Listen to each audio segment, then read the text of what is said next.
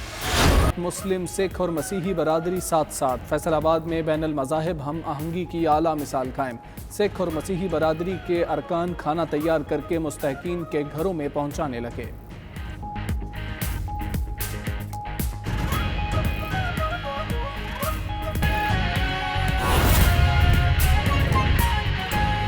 وہ اس مشکل حالات کے اندر کس طریقے سے فیصلے کر رہی ہے، اور یہ زیادہ ضروری اس لیے بھی ہو گیا ہے کہ میں نے پچھلے کچھ دنوں کے اندر سنا ہے ذمہ دار سیاسی لیڈرز جو ہیں انہوں نے بھی کچھ ایسی باتیں کی ہیں کہ کوئی کوارڈینیشن نہیں ہے، یہ الفاظ استعمال کیے گئے، کوئی کوارڈینیشن نہیں ہے۔ تو میں آپ کو ذرا سی تفصیل میں بتانا چاہتا ہوں کہ کوارڈینیشن کیسے کی جا رہی ہے، اور جتنے بھی لوگ پاکستان میں ایمرجنسی سچویشن کے اندر کام کرتے رہے ہیں ان سب کی مشترکہ رائے یہ ہے کہ آج تک پاکستان کی تاریخ میں کبھی بھی کسی ایمرجنسی حالات کے اندر اتنی آرگنائز طریقے سے، اتنی منظم طریقے سے آپس میں کوارڈینیشن نہیں کی گئی جتنی آج کی جا رہی ہے وفاق، تمام صوبے، آزاد جموں اینڈ کشمیر، گلگت بلتستان، سب کے درمیان۔ نیشنل کوارڈینیشن کمیٹی اس نظام کے اوپر جو سب سے بڑا فورم ہے وہ ہے، وزیر اعظم چیئر کرتے ہیں، تمام صوبائی وزراء اعلیٰ اور آزاد کشمیر کے وزیر اعظم جو ہیں وہ اس کے اندر شرکت کرتے ہیں، اور اس کے علاوہ کچھ وفاقی وزراء بھی ہوتے ہیں۔ میری گنتی کے مطابق آج NCC کا 9واں اجلاس تھا، یعنی کہ جب سے یہ فورم بنا ہے تو پچھلے ایک ماہ کے اندر لگ بھگ 9 دفعہ اس کی ملاقات ہو چکی ہے، تو آپ سوچ سکتے ہیں کہ یہ کوئی ہفتے میں کوئی تقریباً اوسطاً 2 دفعہ ملاقات ہوتی ہے۔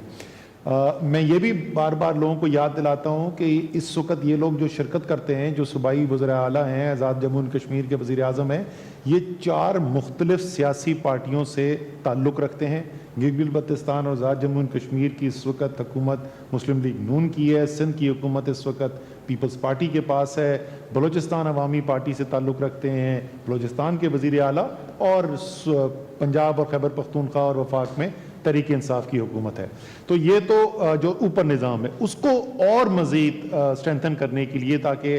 یہ تو پالیسی ساز فیصلے کریں گے، اس کے بعد ان فیصلوں کے اوپر عمل درآمد کروانا، اور وہ گراؤنڈ سے سارا کام کر کے وہ ریسرچ جس کا بھی کچھ کا ذکر کر رہے تھے ظفر مرزا صاحب، کچھ اس کا حماد اظہر ذکر کریں گے، کچھ اس کا معید یوسف کریں گے، یہ تمام جو مختلف اس کے پہلو ہیں اس کی کوارڈینیشن کر کے، ریسرچ کر کے، آپس میں مشاورت کر کے NCC کے سامنے فیصلے رکھنے کی ذمہ داری نیشنل کمانڈ سینٹر کے پاس ہے۔ نیشنل کمانڈ سینٹر روزانہ ملاقات کرتی ہے، روز صبح 10 بجے ہم ملاقات کرتے ہیں، اور جب سے نیشنل کمانڈ سینٹر بنی ہے یہ ہر روز ملاقات ہوئی ہے، چاہے وہ ہفتہ ہو یا اتوار ہو، روزانہ ملاقات ہوتی ہے۔ کچھ ہم اس میں وفاقی وزراء ہیں، اس کے علاوہ تمام صوبوں کے چیف سیکرٹریز ہوتے ہیں وہاں پر، گلگت بلتستان اور آزاد جموں اینڈ کشمیر کے بھی، یہ تمام لوگ سب بیٹھتے ہیں۔ اس کے علاوہ ایکسپرٹ اگر کوئی خاص چیز جس طرح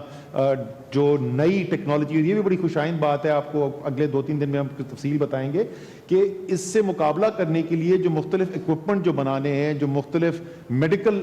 جو سپلائیز دینی ہے، وہ پاکستان میں کس طریقے سے ہم ڈیولپ کرنے کی کیپیسٹی بنا رہے ہیں، اس کے لیے ہم نے فواد چودھری صاحب کو بلایا ہوا تھا، اور مختلف لوگ اس طریقے سے آتے رہتے ہیں۔ اور اسی طریقے سے آج جو NCC نے آج جو فیصلے کیے، اس فیصلے کا میں صرف اگر آپ کو مثال بتا دوں تو آپ کو سمجھ میں آ جائے گا کہ یہ کتنا قریبی رابطہ ہے۔ پہلے ہم نے 1 ہفتہ پہلے میں نے آپ کو کہا تھا کہ ہم اگلے ہفتے کے لیے مشاورت کا عمل شروع کر رہے ہیں۔ 1 ہفتے مشاورت ہوئی، اپنے تمام جو کیبنٹ کے ممبرز ہیں انہوں نے اپنے کاؤنٹر پارٹس کے ساتھ اس کی مشاورت کی، اس کے بعد چیف سیکرٹریز کے ساتھ مشترکہ سیشن کیے گئے، پھر یہ ایک اصولی طور کے اوپر ان کے اوپر بات کی گئی۔ کل نیشنل کوارڈینیشن کمیٹی کے اندر اس کے اندر درخواست آئی ایک وزیر اعلیٰ کی کہ مزید کچھ SOP کے اوپر جو ہے وہ غور کر لیا جائے مشترکہ طور پہ، اور وزیر اعظم نے فوری طور پر کہا کہ یہ بالکل ٹھیک ہے، ہم اس فیصلے کو، حتمی فیصلے کو کل تک لے جاتے ہیں۔ اسی دن شام کو تمام جو بھی ہم نے ہمارے پاس جتنا تجزیہ رکھا ہوا تھا، جو ہماری سفارشات تھیں، اس کے تفصیلات سارے جو ہیں وہ دوبارہ بھجوا دی گئیں. وہ پہلے ورکنگ لیول کے اوپر تو تمام شیئر ہوئی ہوئی تھی، لیکن وہ دوبارہ بھجوا دی گئیں، اور اس میں کم سے کم سندھ کا جو ہے وہ جواب ہمیں اسی کے اوپر ان کے جو تبصرہ تھا وہ کل رات کو ہی ہمیں مل گیا تھا. آج صبح کمانڈ سینٹر کے اندر جو میٹنگ ہوئی تو اس میں ہمارے ساتھ صرف چیف سیکرٹریز نہیں تھے